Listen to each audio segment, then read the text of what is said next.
Elsa Hermawati tak menyangka bila sang buah hati mengidap penyakit langka yang belum pernah didengarnya.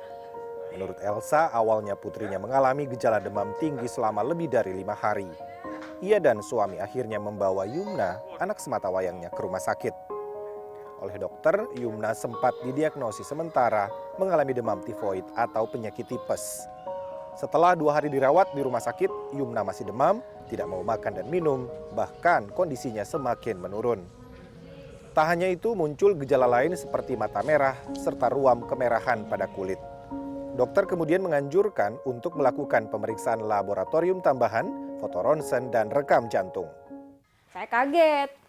Saya bilang, loh kenapa? Emang ada yang mengkhawatirkan? Karena kalau tipes kan nggak mungkin sampai rekam jantung. Gitu. Saya khawatir anaknya terkena Kawasaki disease. Dari situ, dari tanggal 9 September itu dokternya suspek Kawasaki disease, tapi ini harus kita cek terlebih dahulu.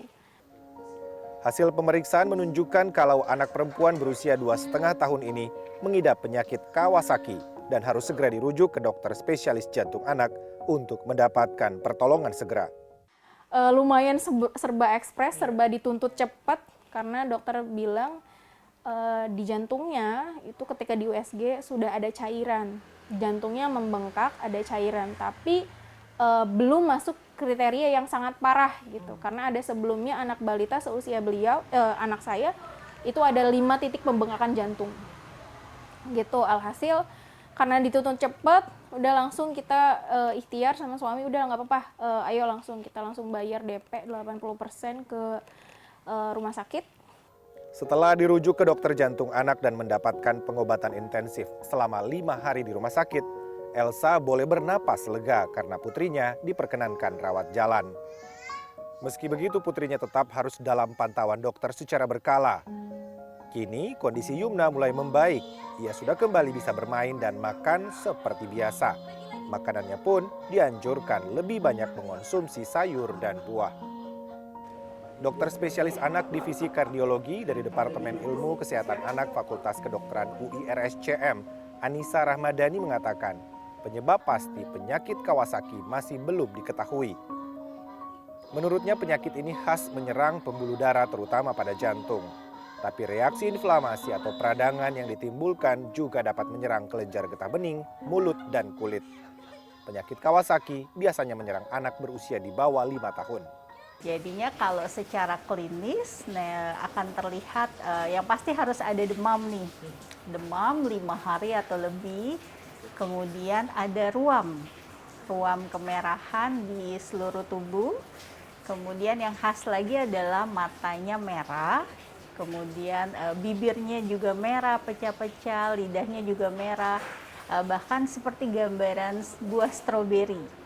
Gitu. Jadi yang khas seperti itu, dan ini memang intinya adalah kelainan pada pembuluh darah atau vaskulitis. Perjalanan klinis penyakit Kawasaki dibagi menjadi 3 fase, yaitu akut yang berlangsung pada 10 hari pertama.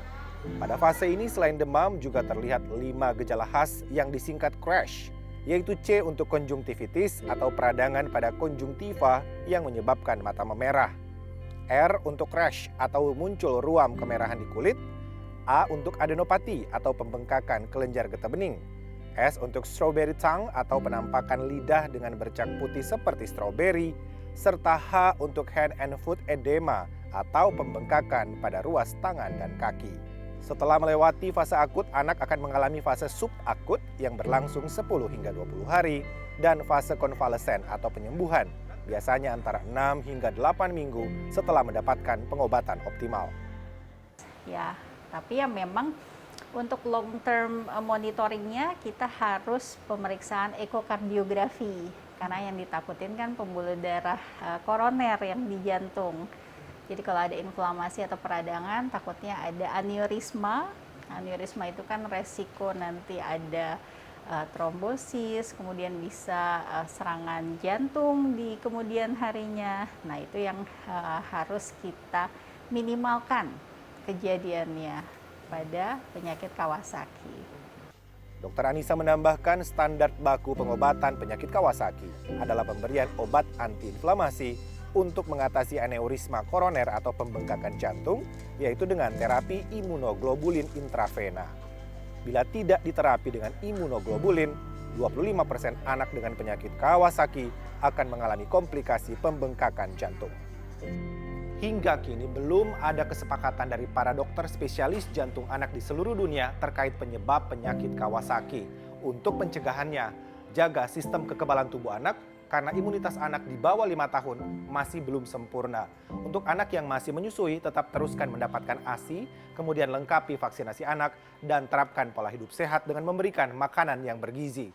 Arman Helmi, Galuh Prestisa, Jakarta.